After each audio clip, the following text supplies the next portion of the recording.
And a big Friday welcome to lcpioneers.com live, presented by PioStream. We are on 4 days a week, Tuesday through Friday at 11:30 a.m. Pacific time, available on demand at youtube.com/lcpios. All of our past shows dating back until the 31st of March, available to watch on demand and live at 11:30 a.m. Pacific time on Facebook Live.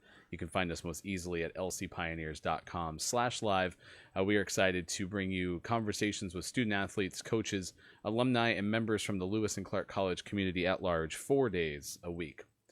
Hi, everyone. My name is Ryan Goff. I am the play-by-play voice and director of athletic communications for Lewis and Clark. We are the Pioneers out of Portland, Oregon, and a member of the 9-team Northwest Conference as we compete with other institutions from throughout Oregon and the state of Washington, and over 430 institutions nationwide at the NCAA Division III level.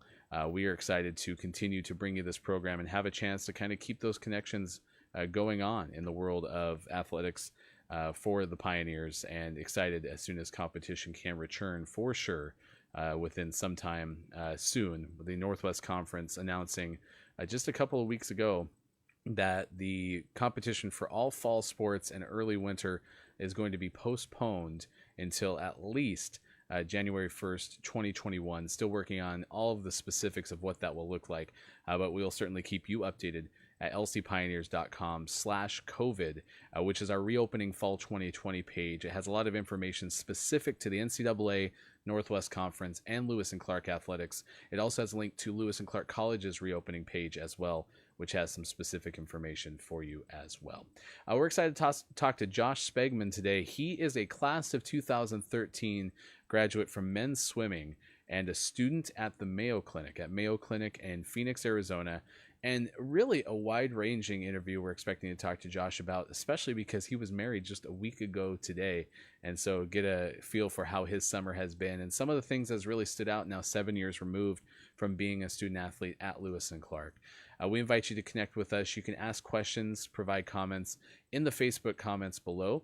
You can also reach us at sports@lclark.edu. That is our email address, sports@lclark.edu. We also have a couple of social media places, including Instagram and Twitter. You can find us on both of those platforms too.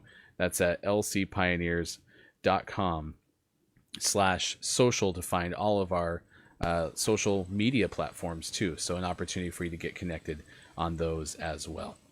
Let's take a look at some of the things going on in the world of Lewis and Clark athletics, and at lcpioneers.com you can find us and be able to have the opportunity to look at some of the stories that are on our website. It is the best place to stay connected with Lewis and Clark athletics, even in the pandemic during this time where sports are at least halted from a competition standpoint. You can see the Northwest Conference and reopening links right there on the front page.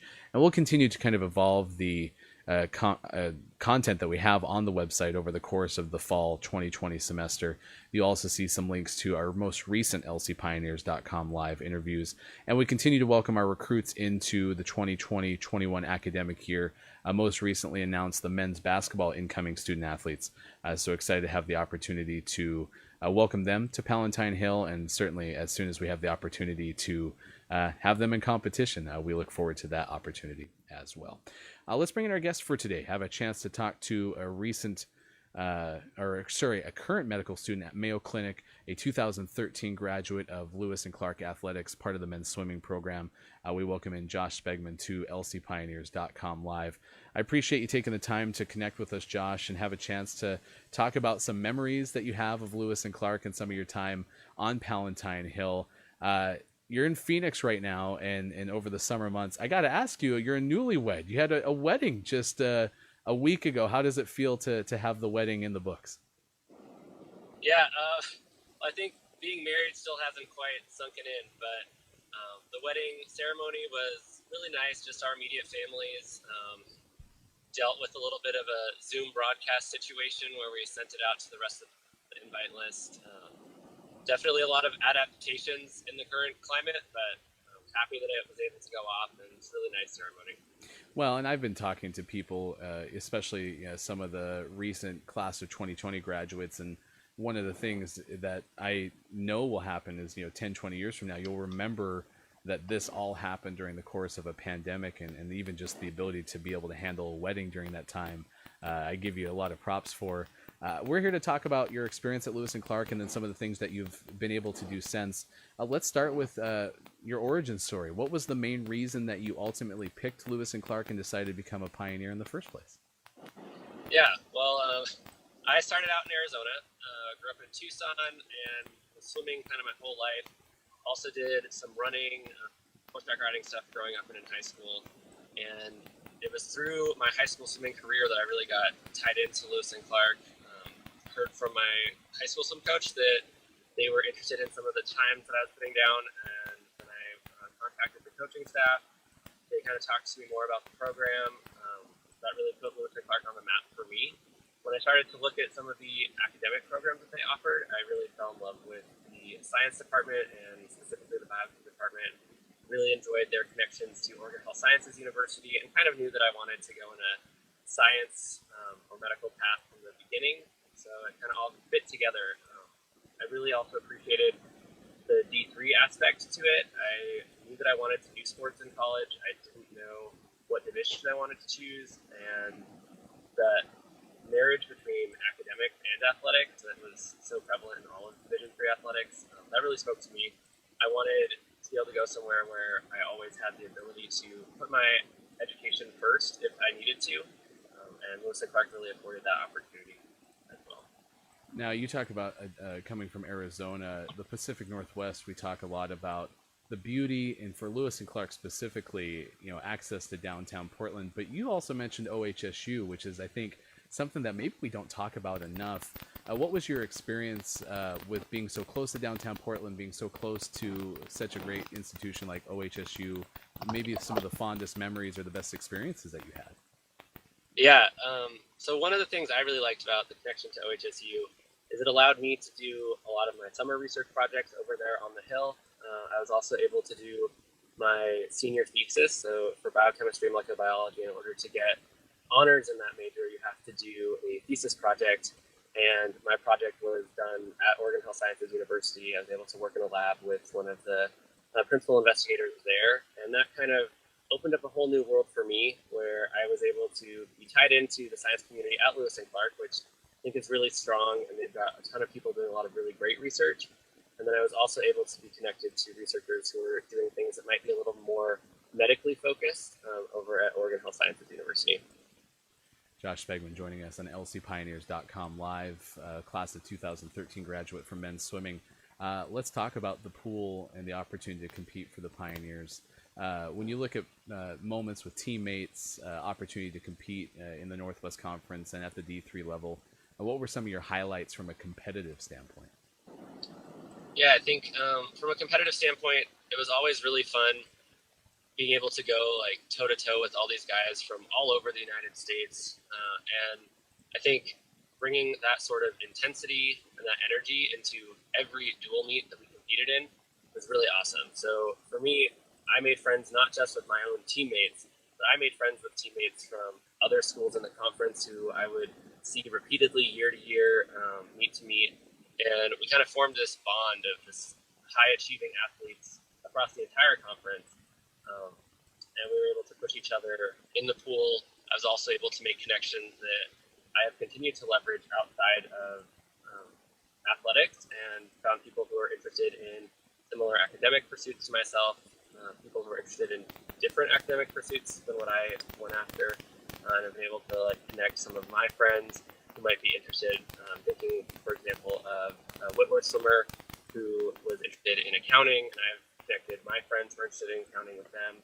And I think that idea of athletic excellence, academic excellence, and then the ability to kind of synthesize it all together into this cooperative effort to drive not just our own school and our own athletes to excellence, but also the entire conference to excellence. That is, I think, the biggest thing I enjoyed about swimming at Lewis and Clark. Well, and we're catching you on a Phoenix summer day, just Yes. out and exercising, and I give you all the credit in the world for the Pioneers apparel that you got on, which I know. Shout out to the orange, right? Yep. But that makes me wonder, competitively, athletics, swimming, how has How had that stayed with you, post Lewis and Clark? Is that something you're still active in? Yeah, so I maintained athletics to some part of my life ever since I've left college. After college, I went to Colorado and actually stayed there and trained for a few years with the men's national team in modern pentathlon. It's kind of a weird collection of sports, but it includes swimming. So it's swimming, fencing, shooting, running, and horseback riding. Um, Kind of all of the sports you would need to be highly successful if you went back in time and joined Napoleon's army. And that was a really cool experience for me to travel around the world, get to train with elite athletes, try to push myself as far as I could, see how close I could get to kind of that Olympic dream. And when that did not pan out, I shifted back into academics and applied to med school, and that brought me to Arizona. In Arizona now, I remain active in like the master swim group in Phoenix. Not really competing too much. I think that's a bit too much of a time commitment for me, but I've been able to stay in the pool, stay active, and I think that's another thing I really liked about Lewis and Clark and just that D3 attitude in general is that you can balance sports with every other aspect of your life, and I think that really sets you up to continue doing that for the rest of your life. So let's shift to now. You mentioned academics and a medical student at Mayo Clinic. I've heard of Mayo Clinic, but not being in the health world, I'm curious. What kind of opportunities does it present to you as a student, and where are you at in kind of the path with being a medical student? So you actually caught me in kind of a nice lull period. I'm in my third year. I just started. I finished pediatric rotation, so I was with the pediatric department for 6 weeks. I'm about to start 8 weeks with the surgical departments. So that's kind of how the third year goes. Spend the first 2 years of medical school more in the classroom, and then the next 2 years involved in the hospital and in clinics, directly seeing patients and kind of trying to learn a little more on the job before you apply to residencies. And one thing that I've loved about Mayo is that they also really push for balance in your life, and that was one thing that they sold me on. I remember my interview day at Mayo Clinic. One of my interviewers asked me how I was going to maintain my sanity through medical school, and I mentioned that I like to swim. And every weekend after that, during the interview season, he would send me pictures of lap pools in Arizona. Be like, this could be you. You could be swimming here during med school. And I think that was one of the things that really pushed me to choosing Mayo Clinic on top of all their other academic excellence. In Arizona, it's the #1 hospital system in Arizona. I think the Arizona Mayo is number 11 in the country, if I remember correctly. So a great hospital system, a great focus on like work-life balance, and I think that that's something that I saw at Lewis and Clark, and that I continue to see in Mayo Clinic, and hopefully whatever job I end up at in the future is going to kind of keep that balance as well. You're watching lcpioneers.com live. We're talking to Josh Spegman, a 2013 graduate of the men's swimming program and biochem, now a medical student at Mayo Clinic. Health, medicine, when did you kind of know that maybe that was your path in life? What aspects of medicine really stay close to you as to motivate you to pursue what is usually a pretty lengthy path? Yeah, definitely a lengthy path, and I think a little more lengthy for me because I took about 4 or 5 years in between undergrad and medical school. But I knew that I wanted to do something that was going to require that kind of science part of my brain to stay operational, and I liked medicine in particular because I felt like it married some of the academic science part of my brain with my passion for humanitarian work, and I think that medicine offers a really unique avenue to both address some of these very human problems that exist in the world and also address some of these very science-based problems that exist and are presented in patients as they come to the hospital. So I think that's kind of what drove me into medicine. I also benefited from having some pretty early exposure to the health industry. My dad is involved in healthcare. My mom was also involved in healthcare for a long time. So I think that also kind of set me on the path earlier than some.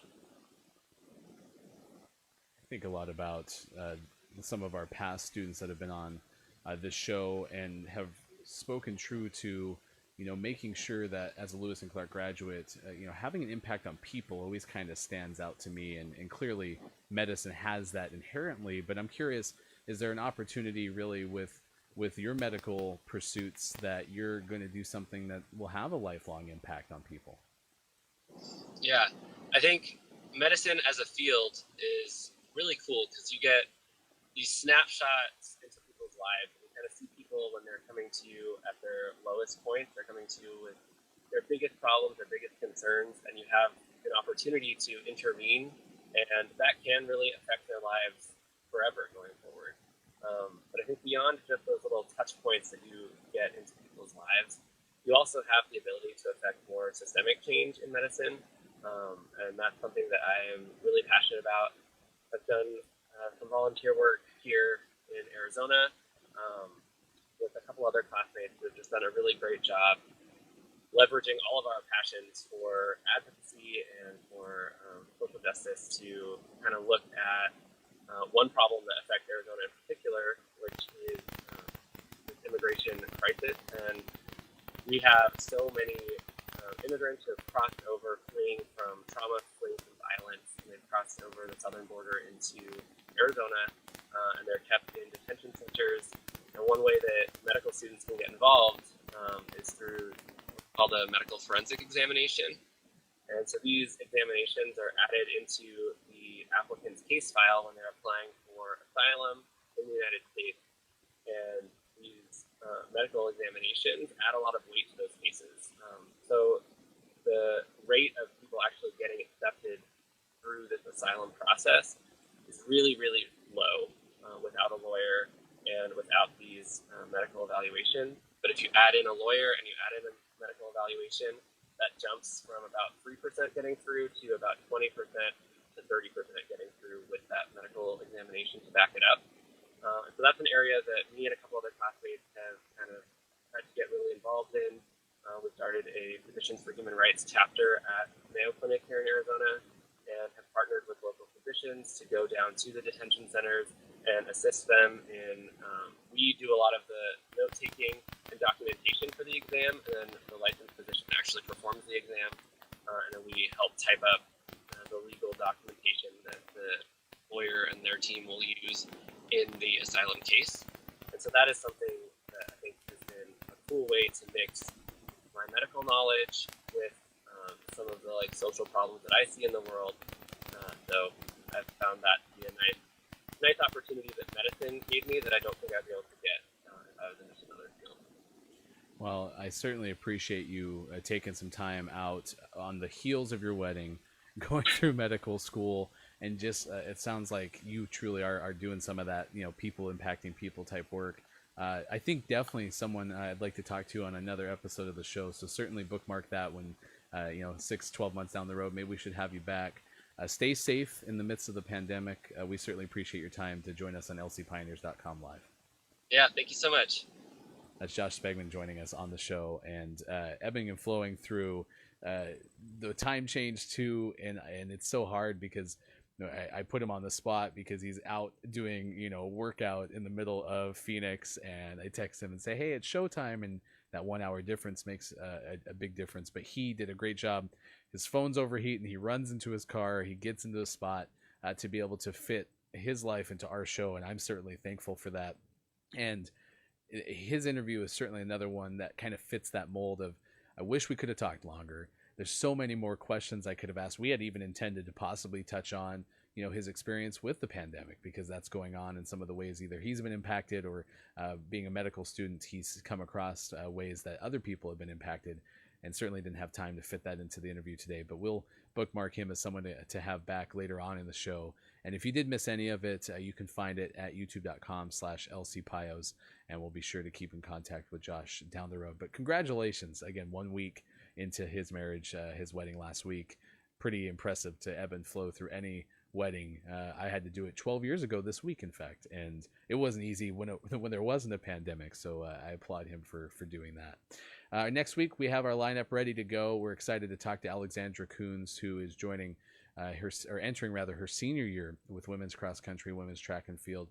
So we'll get a chance to get a feel on the ground as cross country has been able to get some more practice in the early going of the fall 2020 semester. We'll get a kind of a compare and contrast from her, what it's looked like from, in non-pandemic times to what it's like currently with the pandemic still happening and restrictions on different aspects from lots of different areas. As I mentioned, lcpioneers.com/COVID is the place to go to get information about how Lewis and Clark athletics is being impacted through regulations and other entities like the NCAA, Multnomah County, etc. And so we'll talk to Alexandra about that and also some of her goals, post-graduation as she enters her senior year. Christina Williams, the former Lewis and Clark women's basketball All-American, now continuing her tenure as the head coach of the program. And she has a lot of athletes coming back, some exciting new athletes. And so they're starting to get comfortable on campus as well. We'll talk to her about that. And then Vice President who oversees student life, Robin Holmes Sullivan. And it'll be about 3-4 days into the first week of school for fall 2020. So we'll get a chance to ask her about not only how things are going with the current semester and adapting to student life on campus with the pandemic, but also just some of the strategic parts around athletics and student life that she controls. She is really enjoyable person to talk to because you can see not only the vision and hear what she's hoping for, but she definitely takes that action. And so excited to get Robin's perspective on all the things, including athletics and student life. So we'll do that coming up next Friday, a week from today. So until we have a chance to talk to all of those guests ahead, a big thanks again to Josh for joining us today. And a big thanks to you for watching as we continue to connect people with student athletes, coaches, alumni, and different members from the Lewis and Clark College community. I'm Ryan Goff. Thanks for having fun with us for sure. Have a great weekend, and we will talk to you again soon for more lcpioneers.com live on Facebook Live. You can find us at lcpioneers.com/live and archived at youtube.com/lcpios. Goodbye, everybody.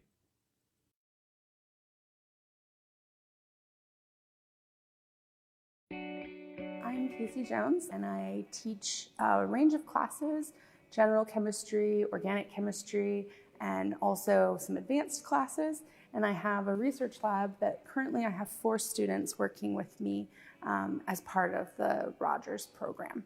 The summer experience is a way to get really deeply involved in the science that is here and be able to start to define what might be what you want to do next. So the brown bag gives our students a chance to explain their research and really show the context and the application of what they're doing to a very broad range of students and faculty. It's interesting to be able to communicate to other scientists what your work is, and it forces you to learn how to talk about your subject so that not only experts in your field can understand it, but others can understand it as well, which I just believe is a good life skill. To talk about your research in a way that anybody can understand it really is a valuable experience, and it's something that you don't get a lot of practice for except in these contexts. Because oftentimes you're giving a presentation to a classroom filled with people who know basically the same things that you do. But in a brown bag, you have to be able to explain and provide motivation for everything that you're working on and why it's important and